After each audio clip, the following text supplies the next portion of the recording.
The rain fell in sheets that November evening, cold enough to steal breath. I remember the cold most vividly, how it matched the ice forming in my chest as I stood in the doorway of my own bedroom. My husband's shirt lay open across our mahogany dresser. Not folded. Not placed. Discarded. Her perfume, that sickeningly sweet jasmine she'd always worn, hung in the air like a ghost I couldn't unsee.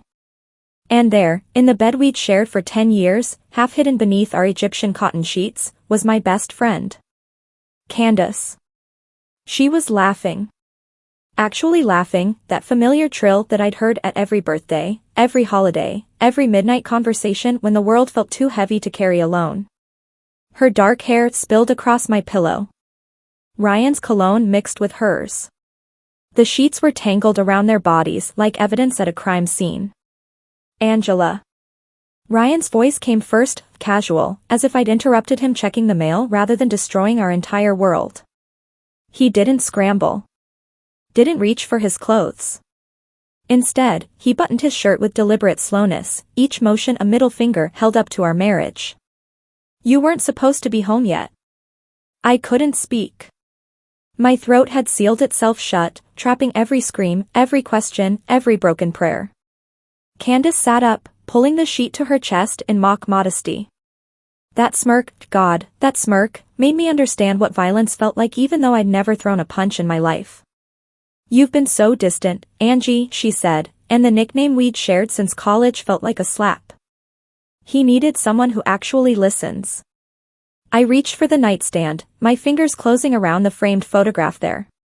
Our 10th anniversary portrait, taken just 3 months earlier. Candace stood between us, her hand on Ryan's shoulder, her bridesmaid's smile frozen in time. She'd been at our wedding too, wearing lavender, holding my bouquet, telling me she'd never seen a more perfect man. I thought about throwing it. About the satisfying crack of the glass, the way the frame might shatter into 1,000 pieces, each one a small violence against the moment. Instead, I set it face down on the dresser. Ryan sighed, actually sighed, like I was the problem. Like my presence in my own bedroom was an inconvenience he'd have to manage. Don't make a scene, he said. A scene. In that moment, I understood something fundamental about my marriage. Ryan didn't love me. He never had. What he'd loved was the idea of me, the soft-spoken nurse who came home exhausted but still asked about his day. The woman who absorbed his anger and called it passion. The wife who made him feel important because she made herself small. I walked out of that room barefoot, down the hallway, down the stairs, and out into the rain. I didn't slam the door.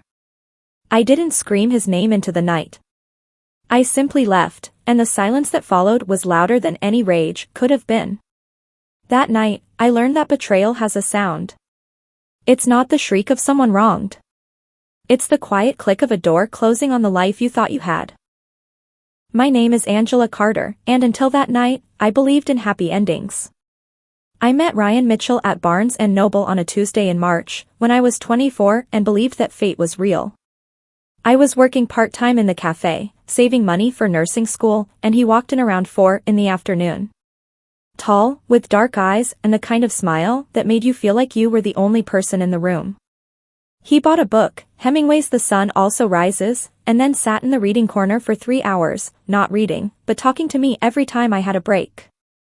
He talked about his business plans.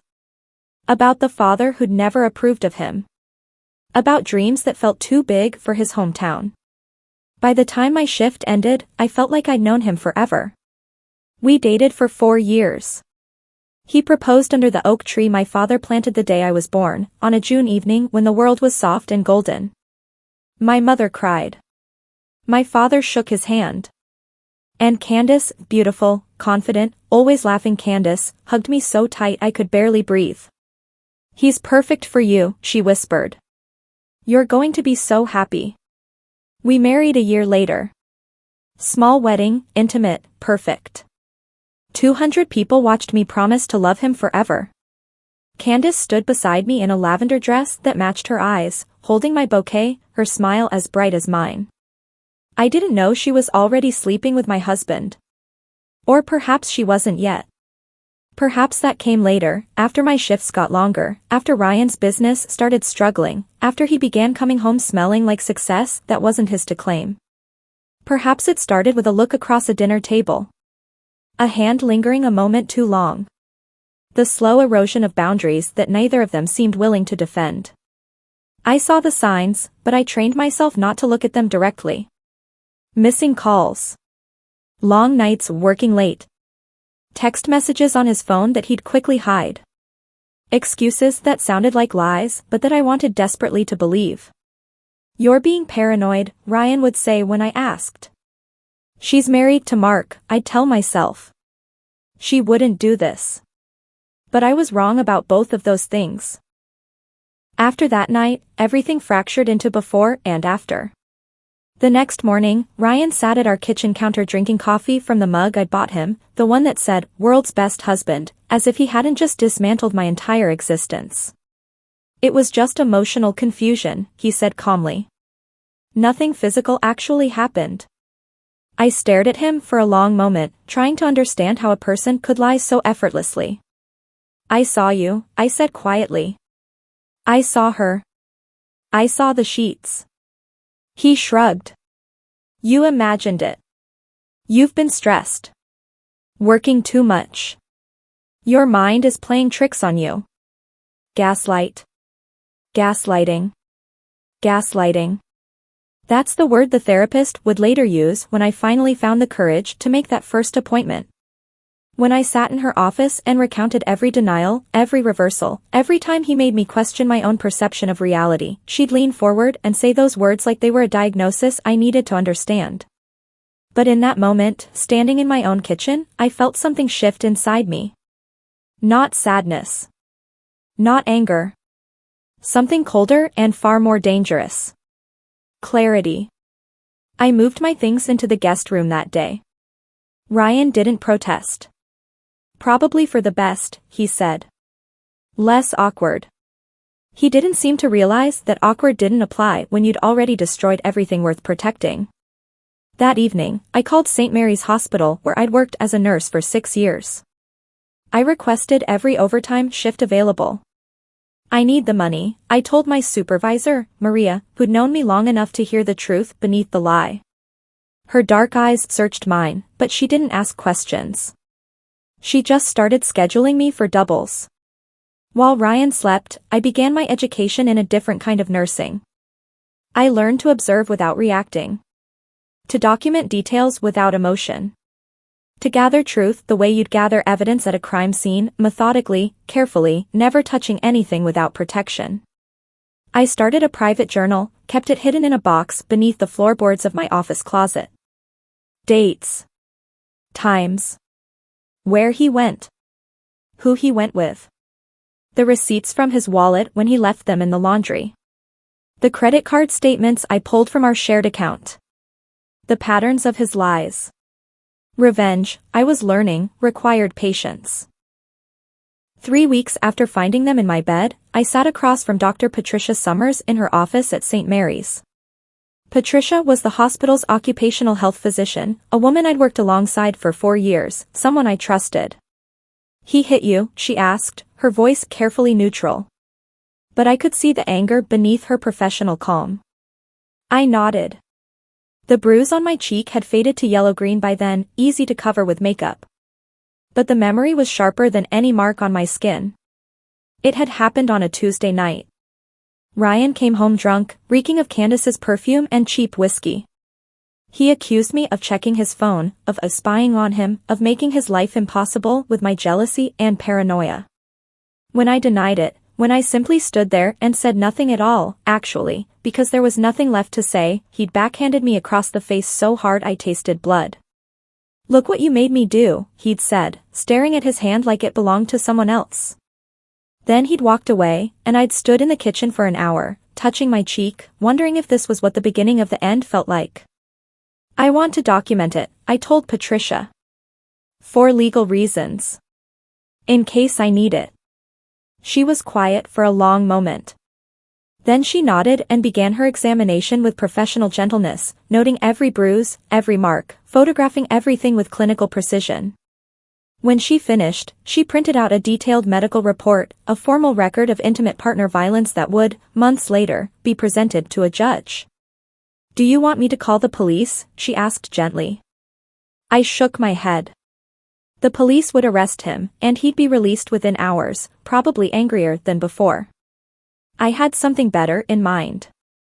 I had the truth. That same week, I met with a lawyer named David Chan, recommended by a friend of Maria's. His office was on the third floor of a downtown building, all sleek lines and professional photographs of satisfied clients. "I want a divorce," I told him. "On grounds of adultery and domestic abuse. And I want to protect my assets." David opened his notebook. "Tell me everything," he said. I told him about the mortgage, which was indeed in my name. Ryan's credit had been damaged by business failures before we married, and he'd begged me to handle the financial aspects. I'd never removed my name from any of it. "How did you afford your nursing degree while he was starting his business?" David asked, already knowing the answer. "My savings. My parents' help. My own work," I said. He smiled, not unkindly, but the smile of someone who'd seen this pattern before. "You've been building safety nets without realizing it. That's good. That's very good." I also told him about finding them together. About the way Ryan refused to acknowledge it happened. About the hit. About the gaslighting that had become as regular as breathing. "I need you to document everything," David said, pushing a legal pad across his desk. "Every incident. Every lie. Every pattern. Can you do that?" I nodded. I was already doing it. "One more thing," I added. "I want to hire a private investigator. I want proof. Photographs. Video. Everything they do." David leaned back in his chair. "That's expensive," he said carefully. "Are you sure?" I thought about Candace's laugh in my bedroom. About Ryan's casual cruelty. About the life I built being torn apart by people who claimed to love me. "Yes," I said. "I'm sure." Through Maria at the hospital, I found Thomas Voss, a private investigator with 15 years of experience and a face like he'd seen every betrayal the world had to offer. "I need to know everything," I told him, meeting him in a coffee shop far from our neighborhood. "And I need proof." He listened to my story without interrupting. When I finished, he nodded slowly. "This will take a few weeks," he said. "And it won't be cheap." "How much?" $8,000 to start. More if the investigation needs to expand. I had $17,000 in a savings account Ryan didn't know about. Money I'd been setting aside since my first year of nursing. My mother had always taught me to keep an escape route. "Do it," I said. What Thomas brought me over the next 6 weeks was a documentary of betrayal. Photographs of Ryan and Candace entering a hotel downtown. Video of them inside the room for 4 hours. Receipts from restaurants they'd visited. Text messages he'd gotten her to send him using apps that supposedly deleted the messages after viewing. Candace had been using their vacation home, a beach cottage her husband, Mark, rarely visited, for months. Ryan had keys. They'd spent entire weekends there while I worked doubles at the hospital and Mark golfed with colleagues. Each photograph felt like another wound opening. But I didn't cry anymore. I'd cried myself empty in that first week. Now I simply documented the documentation, adding it to my files, to my evidence, to the case I was building against the 2 people I'd loved most. "There's something else," Thomas said, handing me a folder. "Your husband's business. There are financial irregularities. He's been moving money around, hiding accounts, paying invoices to companies that don't exist." I frowned. "What does that mean?" "It means if his business partner ever gets audited, they're going to find fraud. Serious, prosecutable fraud." I filed that information away like a weapon I didn't yet know I'd need. In January, 2 months after that first night, I called Ryan's business partner, Tom Bradford, and asked him to meet me at a coffee shop. Tom was a good man. I'd known him for 7 years, watched him build the company alongside Ryan, listened to him talk about his wife and his kids. He'd come to our anniversary parties. He'd asked me how I was doing at the hospital. He'd been kind to me in the way that some people are kind, naturally, without expectation of return. I need to show you something, I said, sliding the folder across the table. Tom opened it, and I watched his face change.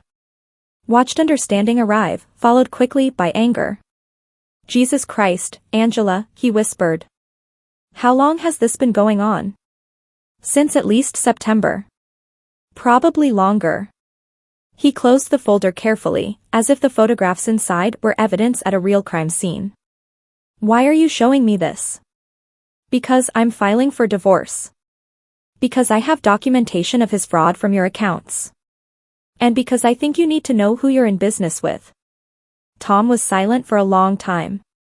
His hands trembled as he picked up his coffee, then set it down without drinking. I'll need to have our accountants look at the books, he said finally. I know, I said. I thought you should know before I filed. As a courtesy. He looked at me with something between pity and respect. You're not going to be messy about this, are you? No, I said. I'm going to be strategic. Tom nodded. Good. That's good. Because Ryan is about to learn that there are consequences for his actions. And so is your friend. The same day I met with Tom, I called Candace's husband, Mark. Mark was a banker, successful and thoughtful, and I'd always liked him, which made what I was about to do feel necessary but not less painful. He deserved to know the truth. Everyone deserved that much, at least. Can we meet? I asked. It's about Candace. He met me at the same coffee shop an hour later. I didn't make him wait. I handed him the envelope Thomas had prepared, not the photographs, but the bills from hotels, the restaurant receipts, the timeline of their deception. Mark's face went very still. How long have you known? He asked. 2 months, I said. But it's been going on longer. Since at least September. He set the papers down like they might contaminate him. What do you want from me? Nothing, I said. I wanted you to know. You deserved that. We sat together in that coffee shop for an hour. 2 people bound by the same betrayal, finding small comfort in the fact that we weren't alone in our pain. When he finally stood to leave, he said, I'm going to talk to a lawyer. I know, I said. I hope you do. By February, Ryan's world had begun to crack. Tom had brought in forensic accountants who found exactly what Thomas's investigation had suggested: money moved to shell accounts, invoices paid to companies that didn't exist, funds diverted with no explanation. We're suspending your accounts pending investigation, Tom told him over the phone. I listened from the other room as Ryan's voice rose, then fell, then disappeared entirely. That evening, Ryan came home furious. What did you do? He demanded. What did you tell Tom? The truth, I said calmly.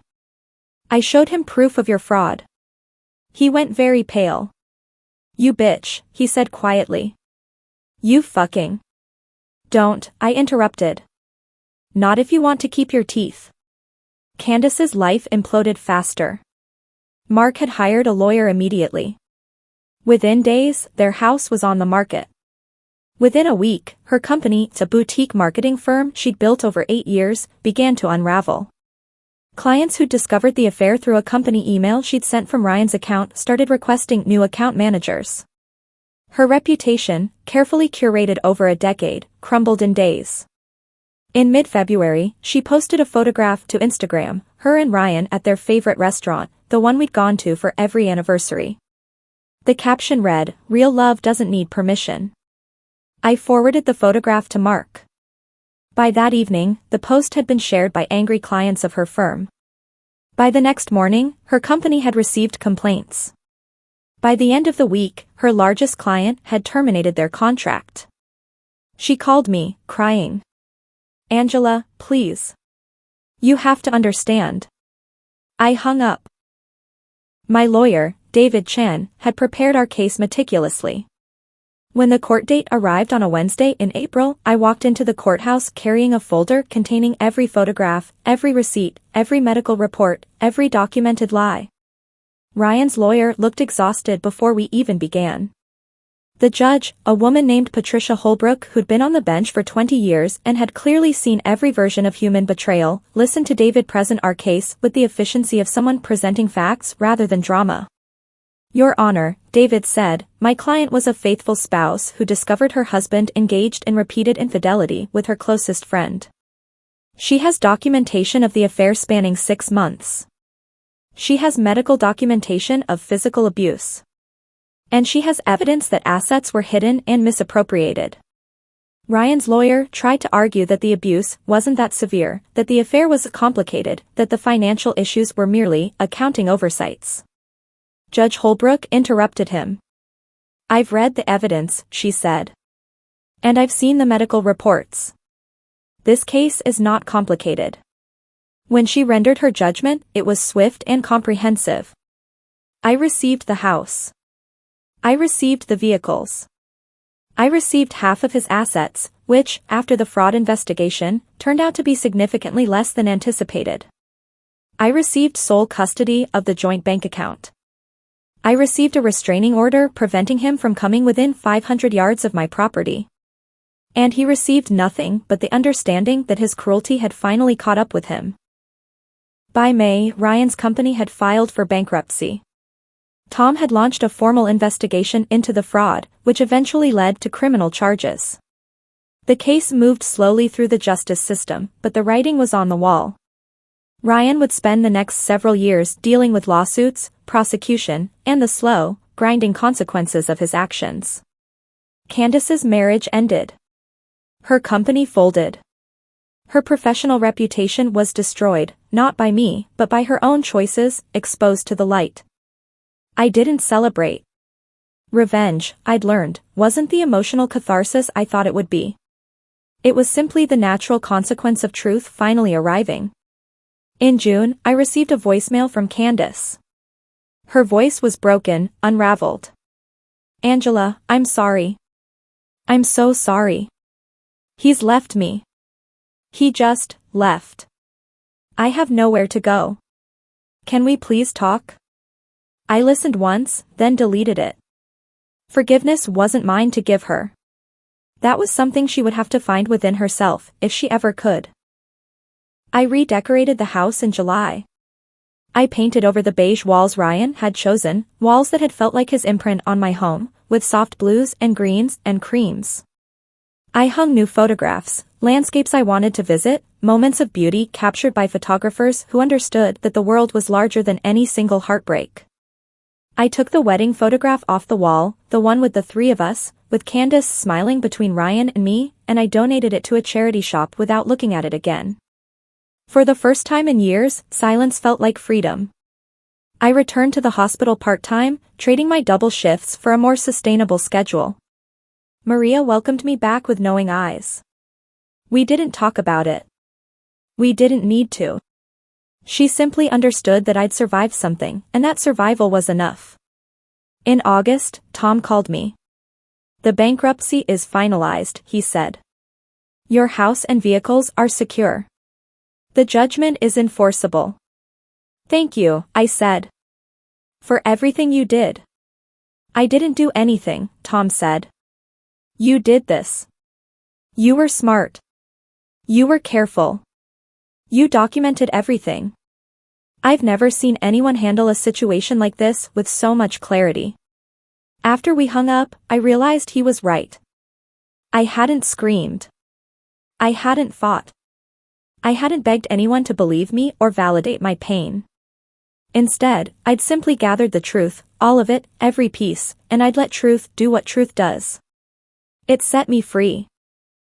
By September, a year after that terrible November night, I was sitting on my back porch with a cup of tea, watching the sunset paint the sky in shades of amber and rose. My phone buzzed.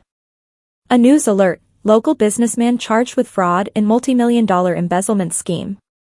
Ryan's name appeared in the 4th paragraph. I read it once, then closed the notification. His story no longer belonged to me. I'd written my own ending, and it looked nothing like I'd expected. It looked like peace. That night, I poured myself a glass of wine and sat by the window, watching the moon rise over the trees in my yard. The house was quiet, not the hollow quiet of abandonment, but the rich quiet of solitude chosen. I thought about the girl I'd been the day I met Ryan at that bookstore, 24 years old and believing that fate was real, that love would save me, that a good heart was all you needed to ensure a happy ending. That girl had been wrong about many things. But she'd been right about one, she'd known how to survive. I raised my glass to the moon and whispered the words I'd kept locked in my chest for so long. You thought I was fragile. You thought silence meant weakness. But I was learning. I was growing. I was planning. And now I'm unstoppable. The wine was cold and crisp and tasted like redemption. I didn't need Ryan's apologies or Candace's regrets. I didn't need their destruction to validate my worth. Their downfall was simply the natural consequence of their choices, and my rise was entirely my own. I had been the wife. I had been the victim. I had been the woman who loved too much and asked too little. But now, I was the victor. And I would never be fragile again. I learned that respect is non-negotiable, and my worth was never determined by their betrayal. My silence became my weapon when I stopped defending myself and started building my case. If my story resonates, tell someone gaslit into invisibility. Your silence doesn't make you weak, it makes you strategic. Your boundaries aren't difficult, they're your armor. Too many of us were taught that protection makes us selfish. I'm here to tell you, that's a lie. Your victory isn't in their destruction, it's in your freedom. Subscribe for more stories about women who write their own endings. Your worth was always waiting to be remembered.